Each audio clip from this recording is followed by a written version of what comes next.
One is there was a press conference, which I'm going to guess a lot of you already saw, but I think it was important to talk about because the press conferences that happen every day in Washington, they usually have President Trump, Dr. Fauci, sometimes Dr. Birx. They have the vice president frequently there, other members of the administration, and virtually all of the questions you get from the media related to coronavirus are in some way or another trying to get the president or Dr. Fauci or Steve Mnuchin or the vice president, somebody to agree that President Trump has done a terrible job, that he has handled this crisis poorly, that we're in the horrible situation we're in with coronavirus deaths because somehow he should have done something sooner or differently or better. There's just a relentless effort to vilify President Trump. So I wanted to share with you, this was a press conference that happened. I sent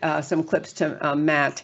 I want to start with, this is a lie. This is during the press conference. If you don't know about it, in short, the press is lined up. They listen to the press conference, they get to ask questions. It's never a friendly question, never supportive, never anything good. And in addition to what is said at press conferences, you have most of the players in the mainstream media, or as I call them often on my show, the mainstream media mob, endlessly finding some basis to criticize President Trump, what he said, what he should have done, how he made some mistake. And the coverage is so relentlessly anti-President Trump. And even when he tries to put out things that say, actually, we haven't done, everything hasn't really been terrible, he can't get any traction. And then there was a piece in the Washington Post, which is, of course, very left-wing and anti-Trump since he declared his nomination, his candidacy. There was a piece in the Washington Post that was called Trump versus Biden on coronavirus. Trump versus Biden on the coronavirus. The timeline is utterly damning. And of course, their point is that, Trump has handled this terribly and Joe Biden would have been so much better and he'll be better, blah, blah, blah. So President Trump took advantage at a press conference of putting a little video out during the press conference. You have to picture it. It's very funny because the president's standing there, other people who are part of the press conference on the stage, as well as all these people in the mainstream media lined up, and they're covering this press conference. They are, live television covering this press conference. So President Trump, as I said, this is a short excerpt of a video he played, but this is what he played during this press conference, which is causing so much anxiety in Washington. Here you go, the press conference. People should be more concerned right now with the flu in this country. A lot of people are concerned about the coronavirus because they're hearing a lot of news about it right now. But the reality is, comparing it to the flu, for example, it's not even close to being at that stage. What if it is worse? Is this a moment where maybe countries put politics aside, a little bit of pride aside, and do we have U.S. officials, should U.S. professionals such as yourself get involved? How worried should Americans be about coronavirus? Coronavirus is not going to cause a major issue in the United States. Well, we've asked them to accelerate whatever they're doing in terms of a vaccine. We will be suspending all travel from Europe to the United States for the next 30 days. His team is on it. They've been responsive late at night, early in the morning, and they've thus far been doing everything that they can do, and I want to say thank you, and I want to say that I appreciate it. He returns calls, he reaches out, he's been proactive. We got that Mercy ship down here in Los Angeles. That was directly because he sent it down here. 2,000 medical units came to the state of California, these FMS, these field medical stations, and that's been very, very helpful. And that, my friends, was this press conference. The portion I clipped out, it gave a little bit of a highlight, but that had the portion I didn't play had a timeline. It had President Trump, it was a timeline like you see in a book or a magazine or any place or online. And it showed, when he did certain things. And the press is having to watch. They're sitting there, they're stuck. They thought they're about to be able to pummel him again with questions. And instead, he pulled out this video, and they have to sit and watch this video. And so it was really good because he presented. I gave you just a smattering, but all these compliments given to him by governors saying, President Trump is very available. As soon as I ask, he provides what I need. He's done a great job. I mean, it was just a really, really great thing. And as what was kind of comical, I don't think it was in the portion I played for you, but so President Trump, he's standing there on stage. The video is going, the crew, all the media's in the front row, and President Trump is standing looking at the video and periodically going like gesturing, see, looking at the press corps. Now, I will tell you that even some conservatives were critical of that and said, you know what, just what a stunt. This is childish. This is so unnecessary. It's a serious time. And he used this time to tout himself. But, folks, I want to just really ask you to, I can criticize numerous things about President Trump. This show is not about making sure that President Trump is never criticized. I talk about America. The purpose of my show is defend America. I think Trump is doing an extraordinary job with the agenda he's embraced and following it through. He's doing exactly what the American people wanted. But I don't think everything he's done is perfect. And when I think things are not, I'm happy to say it. But in this case, just think about what goes on in the White House with President Trump since the day he took office. Every press conference is filled with the hateful left-wing media, which is pretty much all of them, finding some basis for every policy he enunciates, every event he covers, every story he wishes to tell about. There's somebody out there ready to pounce, ready to criticize. On top of that, this coronavirus is an extremely alarming situation in America. You've had literally, millions of Americans frightened. The president, as he pointed out, and if you listen to the whole press conference, you'll hear even more of this. He was the first one to say, while Joe Biden was issuing, snark and Nancy Pelosi issuing snark about President Trump's actions, he was the one to say, I think we have to cut off travel to China. He has been proactive. He's been listening to the advice of Dr. Fauci. In fact, in the same press conference, Dr. Fauci was being asked questions by the media, and the media was trying to get Fauci to say, Fauci had previously said a couple days ago, well, yes, if we had taken some steps earlier, if we had engaged in social distancing earlier, we might have better numbers. So the media is pouncing on Fauci in this conference, trying to get him to admit, isn't it true that you advised social distancing, but President Trump wouldn't follow your suggestion? Fauci says, no, absolutely not. That is not true. Don't go there. That is not true. So Fauci is even, and I don't even think I am sure Fauci is not really a Trump supporter. I think a lot of what Fauci has advised is actually making things worse. I think that Fauci is very down the path of wanting the American response to coronavirus ultimately to be one in which we embrace mandatory vaccines and the whole vaccine agenda that he is part of and supporting along with Bill Gates. Fauci is no friend to Trump, but even Fauci is saying, no, actually, it is not fair to say that Trump didn't follow my advice. So anyway, this press conference, Trump plays that video. Everybody, a lot of people were just so bothered, so irritated that he managed to force those reporters. Obviously, it's making me laugh. Trump managed to force those reporters to look at the truth. And on top of that, to look at a true timeline with facts and data and clips and quotes. Because what the media tries to do with those press conferences is show up with their cameras, take supposedly put the press conference out, but they are endlessly wanting their own criticism of Trump to be the highlight of what they're doing. Well, look how great question so-and-so asked. Yeah, they really set him straight. So Trump obviously won the press conference, but more than that, he really gave himself and the administration an opportunity to speak to the American people through this press conference in a way that the media could not stop him. Now, some of them cut away during it and came back.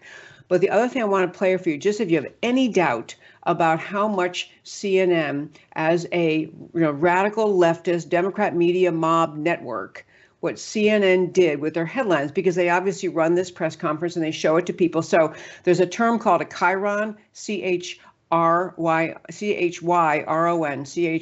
YRON, Chiron. It's just the name for the little label they put on their when they're covering stories.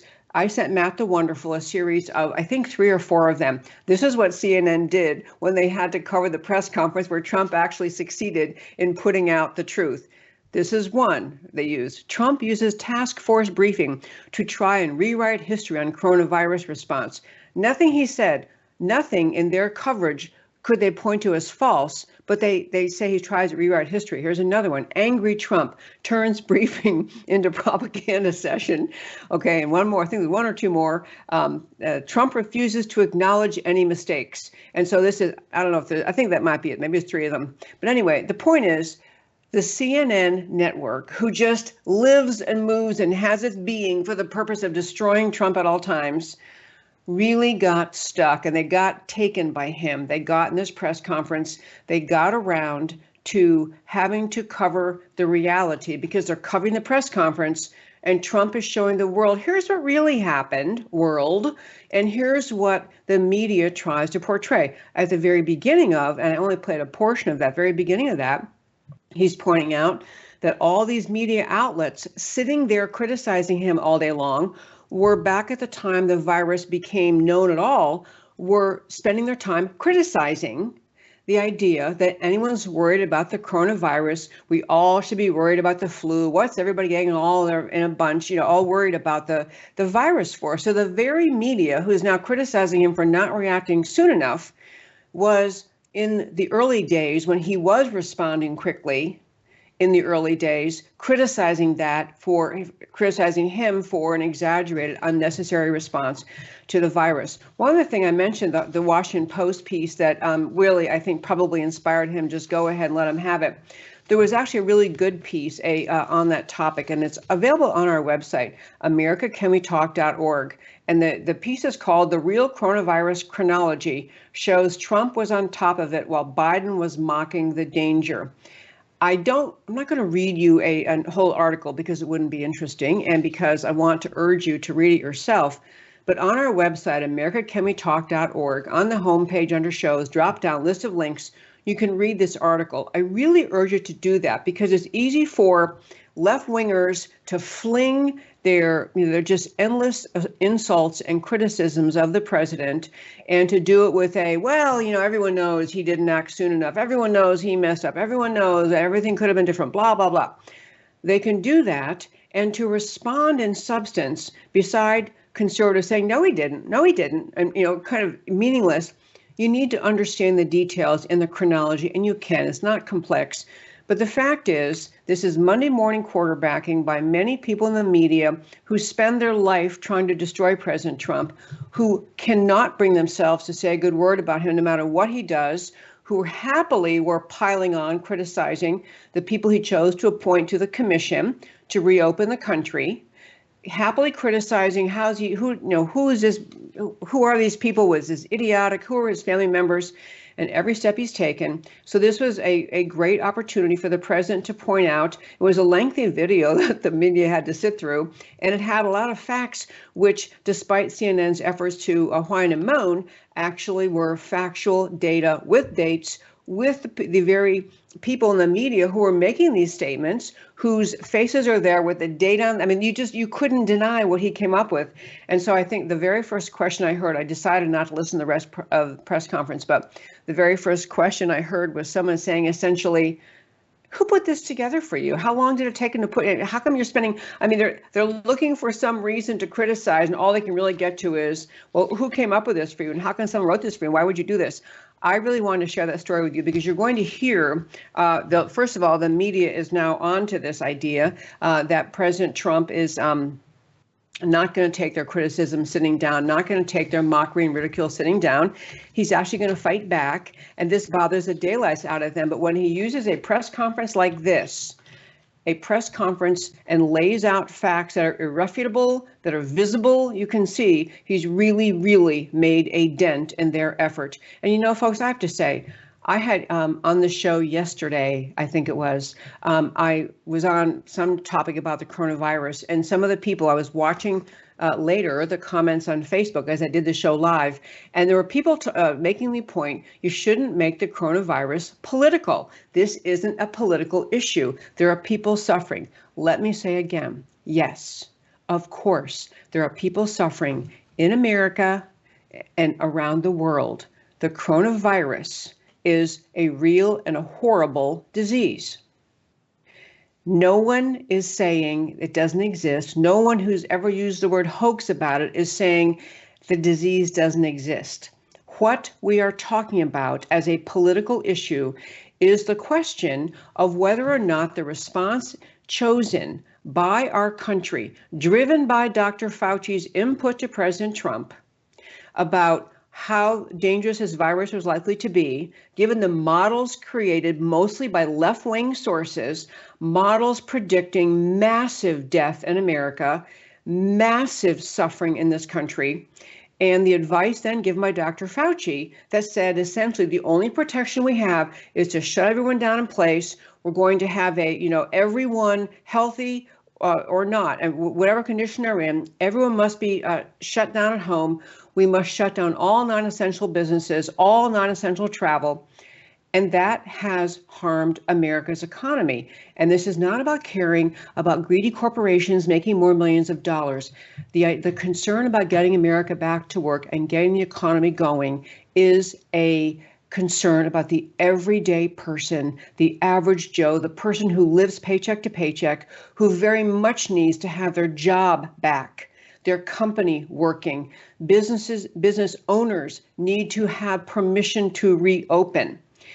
The political issues that surround coronavirus involve the policies we embrace to deal with the virus, whether we go with the try to protect the susceptible versus freeze the country down, the opposition of many people to the idea of the economy opening up at all, the long-term threat we see in this country as we hear Fauci and others saying the virus is going to come back over and over. There may be a new peak in May. There may be an outbreak in the fall. There may be a mutation in the fall. We may have a seasonal virus. We have to be thinking in terms of policy and how we deal with this. And the policy answer in America cannot be that forever and ever, when a scary virus comes along, we shut down the country. And if you think that the conservatives are making coronavirus into a political issue where it is unjustified, then you are missing the reality that there are many forces on the left in this country who have dedicated themselves to destroying the Trump presidency over and over and over. They've dedicated themselves to that when they got on to the fake Trump-Russia collusion, followed by their effort to remove President Trump, to impeach him when he hadn't done anything wrong and they knew it, when their very candidate, the Democrat candidate for president, had actually done what President Trump was falsely accused of doing, and yet they went forward with an impeachment.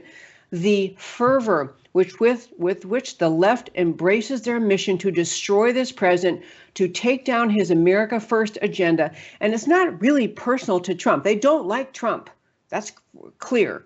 But they, even more deeply, the American left loathes the restoration of America, the America First agenda, the coming back of jobs to America, the renewal of the American spirit, the renewal of the free market economy humming along and helping people find jobs. The lowest unemployment rates we've had in decades were just 6 weeks ago, a mere 6 weeks ago. If you don't understand that the left is using the coronavirus, the reality of the coronavirus, to push their unending mission to destroy President Trump, then you're not following what is happening. Yes, conservatives are discussing coronavirus in political terms, but that is because the left is exploiting the coronavirus, the fear that is filled America. The left is using that to harm the economy, to harm President Trump, to keep the economy shut down, to take away all of what we had going in this country because of the policies President Trump had put in place in restoring America. The left is the one politicizing through their policies, their reaction, their judgment of everything that's happening. It's the left doing that. And people defending President Trump are simply defending the idea of America, the right to the mission to bring America back to where we were before this virus came along. Not to be cavalier and not care about people suffering, not to ignore the reality. Of course, people are suffering. Not to be uncaring about people's lives, but to recognize bringing the economy back means bringing back human comfort. Human comfort. Bringing back the ability of the average Joe citizen, the one who's most hurt by this shutdown, bring back their ability to have a job, to earn their own way in life, to be self-reliant, to pay for their family, to pay for their mortgage and their rent and their car payment and their insurance payment, and to put food on their kids' table. That's what restoring the economy is about. And this is why it is so alarming to see how willing the left is to push this crisis as far as they can, because they see the same mission. They see they can possibly fulfill the mission they've had since January 2017, which is to destroy the Trump presidency.